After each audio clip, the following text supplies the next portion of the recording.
Surrendering to calm and deep convictions of duty, my habitual views of what is womanly and becoming, I shall be obliged to speak with great plainness and to reveal many things revolting to the taste, and from which my woman's nature shrinks with peculiar sensitiveness.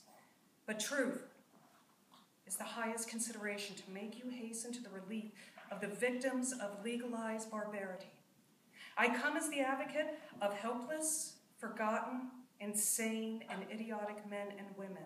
I proceed, gentlemen and ladies, briefly to call your attention to the present state of insane persons confined within cages, cellars, stalls, pens, chained naked, beaten with rods, and lashed into obedience. Familiarity with suffering, it is said, blunts the sensibilities, and where neglect once finds a footing, other injuries are multiplied. I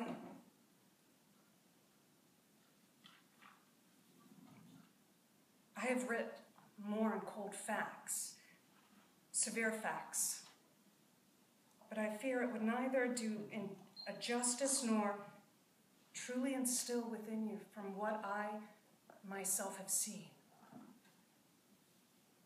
Gentlemen and ladies,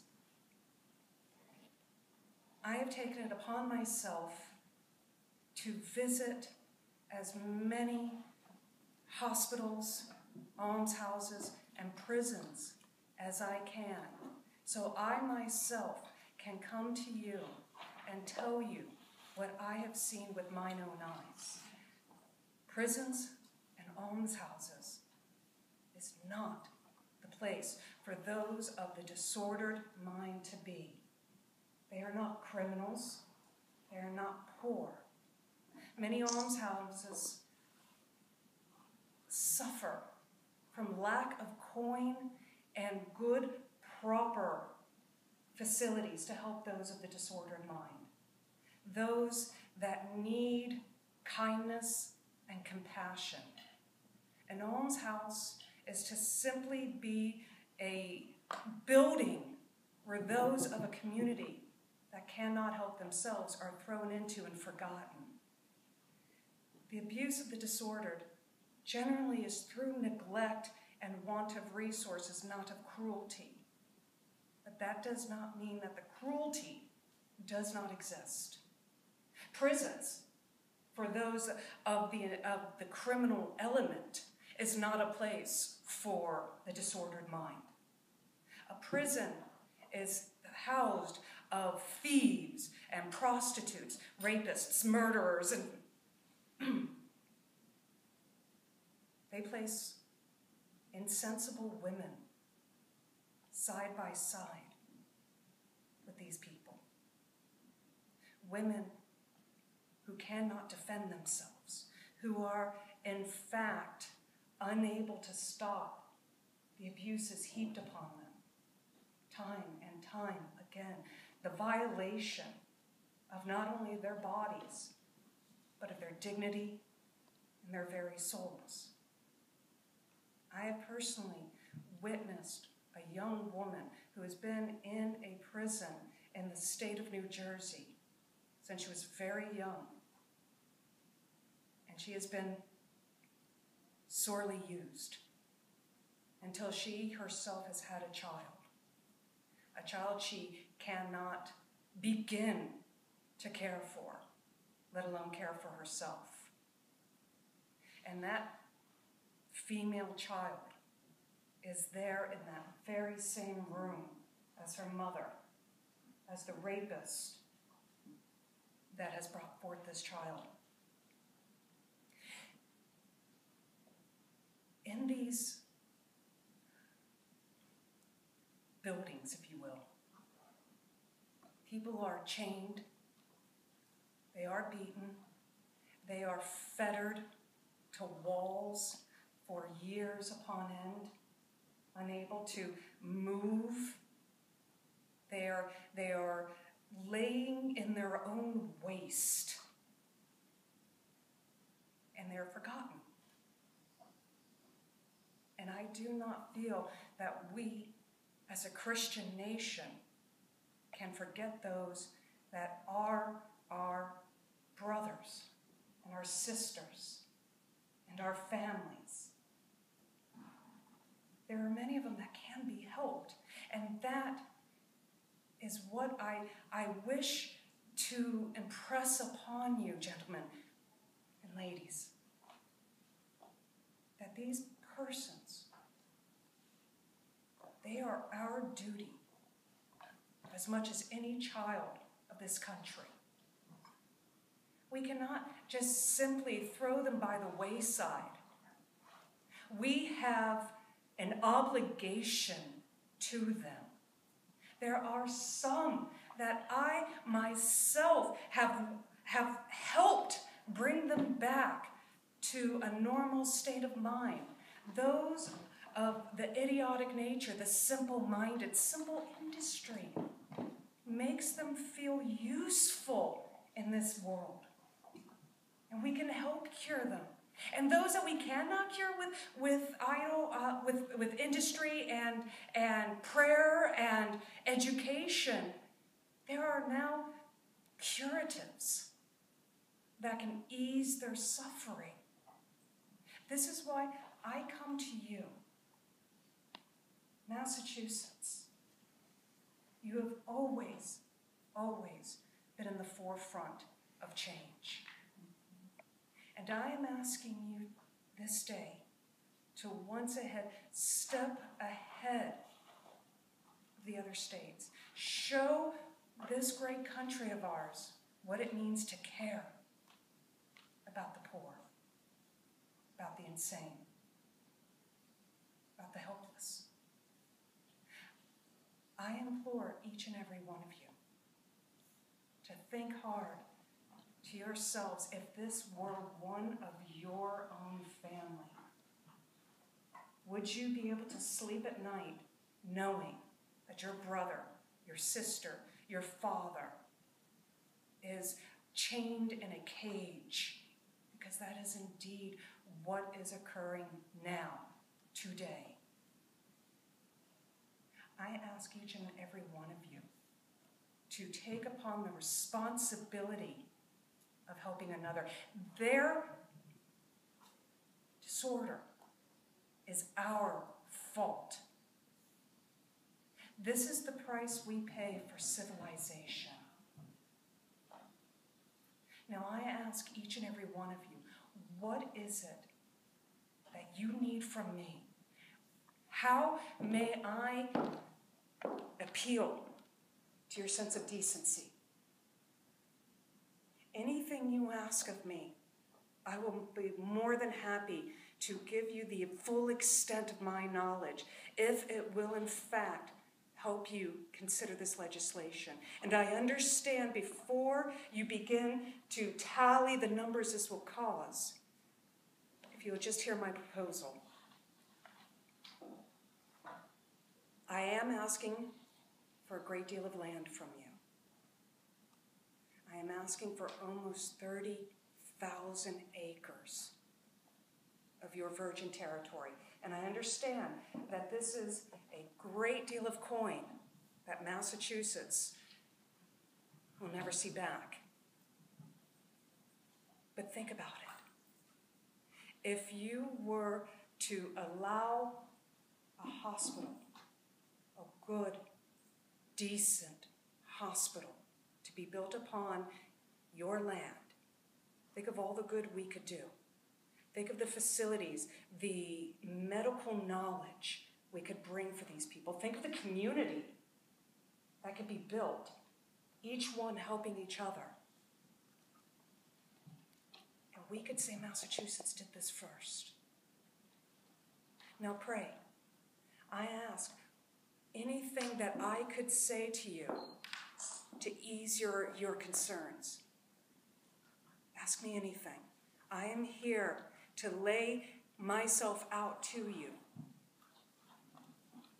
Are there any questions? Yes, ma'am. Did you have family members that were affected by this, that you were personal? I did have a family member. My father was given to drink. and in his drinking led to excesses of profanity, neglect of his duties as a father and as a provider. Now, I know many of you may feel that drink is not a disorder of the mind, but I must disagree and say that I do believe it was his inability to understand what it meant to be an industrious member of the society led to his excessive drinking. That being said, my mother as well was given to drink, but I do not feel that that led to any disorder of her mind until the later years for her, when the excessive drinking had indeed made it difficult for her to function well. But that is not the reason why I have chosen this particular path. The reason I have chosen to speak for those who cannot, because if I don't, who else will? I have gone town to town, and I have watched auctions of those who cannot take care of themselves. A town does not wish to lay out ready money for those that they will receive nothing back from. So they hold an auction for the disorder. And that particular person will be used until they are of no longer valued. Have value as hands, as a strong back. They are used until they are buried. That's intolerable. Yes, ma'am. I have two questions. Yes. The first one is, how did you find yourself getting involved in this kind of work? And the second question is, what was your reaction when Franklin Pierce vetoed the bill that you had lobbied to get 12 million acres to the mentally ill, the blind? I do not know, first of all, Mr. Pierce. Right now, if what you're speaking of is, yes, I have sent many petitions to President Polk, but I am not if I do need to send a petition to this Mr. Pierce as well, I'll be sure to do that. But what has really, truly inspired me, I myself am not always of good health. And there was a time where I found the air of Boston to be more dangerous to my constitution than even my own personal feelings, when I felt that I could do more if I were healthy. I'll just say that. And I had an opportunity to rehabilitate myself and find a nice restaurant in England. And it was there I actually met the most amazing man, Dr. Dix. He has truly inspired me. Dr. Dix, with his own money, with his own time, gave forth many of those in his surrounding town and village use of his land. Those of the disordered of the mind, as I say, of the simple to the severe idiotic. And he gave them purpose. They farmed his land. They had a reason to wake in the morning, to collect eggs, to learn to knit, to learn to sew, whatever it was that they found that they themselves could do and do well. I was able to see those few leave that fog that they lived a continuous state and come back with their feet solidly upon this earth. And it was done without threat. fear. It was so very simple. And that is what inspired me. That is who inspired me. But yes, ma'am. Yes. I hope I'm not misquoting you, but I'd like you to expound on the statement that civilization was the cause of mental illness. Absolutely, madam. It is a truth. It is a truth. It is a price we pay for civilization. We are a different nation now than we were even 60 years ago when we took up arms against England. We are a nation that is coming into our own. There are excessive anxieties placed upon each and every one of us. There are those who have these ambitions that could never be realized. And that disappointment when they do realize that they can never rise above where they were meant to be. It is, for example, madam, if this would help you, I have found, going from state to state, the majority of those that are confined are those of the white population, particularly male. That is because we place a greater responsibility upon those men's shoulders to do better, to earn more money, to make more of a mark in this world. I have very rarely have come across Negroes or Indians within these facilities because they do not have the same pressures upon their shoulders. We know they are incapable of rising to the same level as these other gentlemen. Therefore, they are not being set up for any sort of disappointment. That is why we are doing the Negroes and the Indians of this country a great favor. But part of this price of civilization, what we knew as a family value, that we had lineages going back to centuries. We knew who we were. We knew what our purpose in this world is meant to be. And now, in this new country of ours, it is nothing for a son to leave his own hometown, to leave his family, to leave his family's business and strike out on his own. And what do we often see? That he slinks back with his tail tucked between his legs. The family that we once had, that we once relied on, slowly disappearing. Another price of the civilization. And so what happens when the family no longer is there to support one? They find themselves in the streets. They find themselves neglecting their duties, taking themselves down the pathway that does lead to sometimes insanity. More questions for me, please. Yes, sir. The goal of your hospital that you're proposing, would it be to provide a haven for the disorder or for rehabilitation? Yes to both. Yes to both, sir. I'm hesitant to call it a hospital. I do not wish for that to sway anyone here one way or the other. I would prefer a community.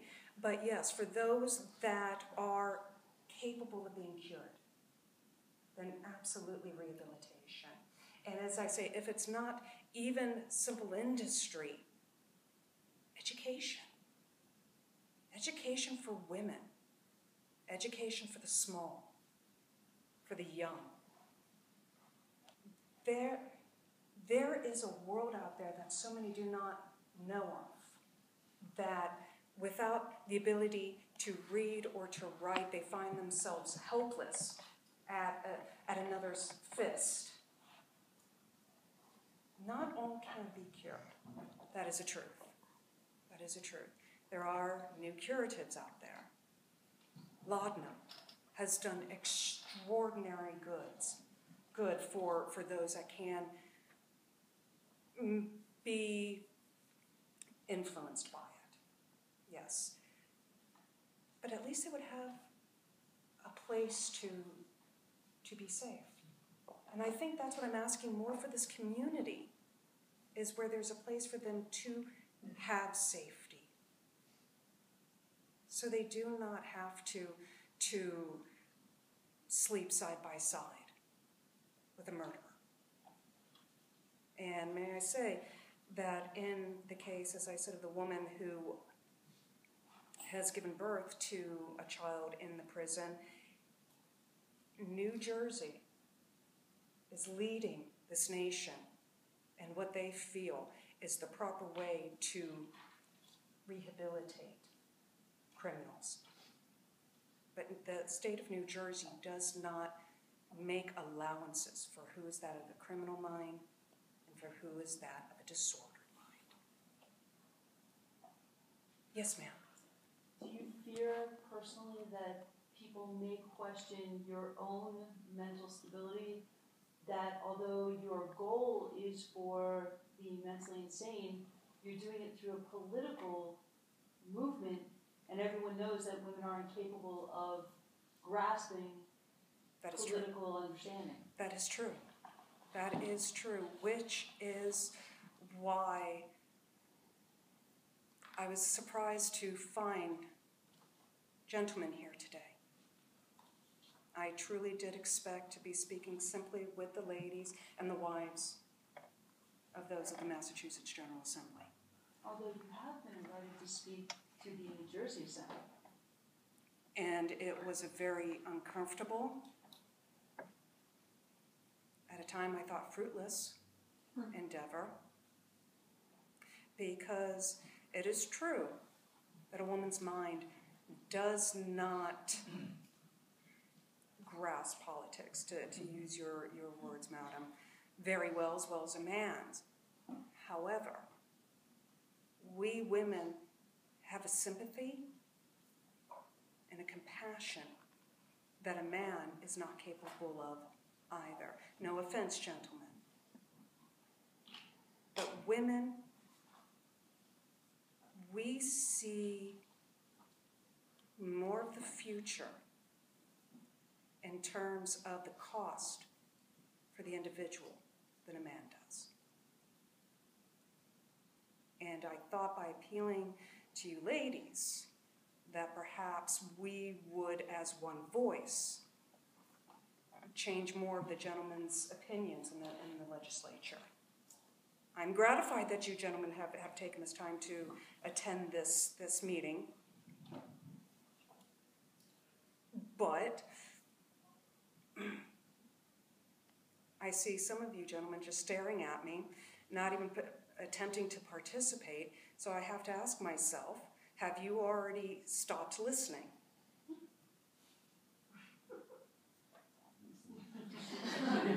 A man never sits and listens quietly.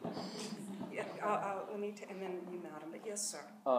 Who's going to determine who becomes a member of your community? Is this going to be through the judicial system? And they're going to be sentenced to either the penal institution or your community? I would hope that a great many of those that can be helped by this community would in fact be brought by family members, but if they are indeed sentenced, as you say, by the magistrates of that particular village, town, city, that they would have the idea that this is for a rehabilitative moment. Many family members do in fact send, and this has been decades practice, send their disorder, their afflicted, to their local magistrate, and it is the sheriff and the magistrate's duties and the judicial system of that particular town that determines if one is in fact insane or not. They are the ones who are the learned. They are the ones who have recognize such symptoms before. I would rather, truthfully, sir, if one were to drop off a family member as one would an orphan babe, that would please me just as well, because that means they are no longer in the shed behind the home, chained naked. The gates are open to anyone, sir. There was a... Yes, ma'am. That's a good transition into my question. Could you clarify again, before I ask the question, the amount of money and or land you were asking for? For this particular venture, I am asking for 30,000. 30,000 acres of land. It, as I say, I know it is a large acreage of land, but I feel that this would be simply a stepping off point that perhaps if other communities take notice, we can go in even further. As for the cost of all this and the finances, that is the second part of my plea, that there would be members of the community, members of this particular assembly would be willing to donate materials, time, perhaps slaves, anything you could in fact encourage your friends and neighbors to help with this. The more we have donated for this, the less that I would seek from the assembly in the term of hard coin. It's not inexpensive. I understand that. Medicines are very dear, very costly. A doctor's time is as costly as the medicine. Perhaps we could appeal to those physicians within your individual communities to donate their knowledge. As I say, this is our problem, not somebody else's. Yes, ma'am. You appeal to the state of Massachusetts, always being the forefront of change, as being known for change. Are there any current issues or any other moments of change that you're specifically thinking about that's happening around? I'm trying to appeal to Massachusetts' vanity. You see. Have you not always had that battle cry? First to stand up against British tyranny and the forefront of change when it comes to ideology of slavery and so forth. So why not stand in the forefront in changing barbarity? I would suggest to each and every one of you to take just a simple walk around your own village, around your own town, and look at those that usually are very easy to set aside. Truly look at them. Truly see that person that the children throw rocks at for being a little odd, a little strange. And wonder to yourself, is it that they're odd, perhaps a little, as I like to say, a little verbose in their opinions? I'm sure we've all had that, the one who we've often wondered about within our own family. Perhaps look at them a little closely, a little bit more closely. See if perhaps there's something you could do to help them, that maybe they're not just strange. But I've taken up more than enough of your time, and I do thank you all for taking this opportunity to at least listen to what I have to say, and I pray perhaps you'll think very carefully on this proposal.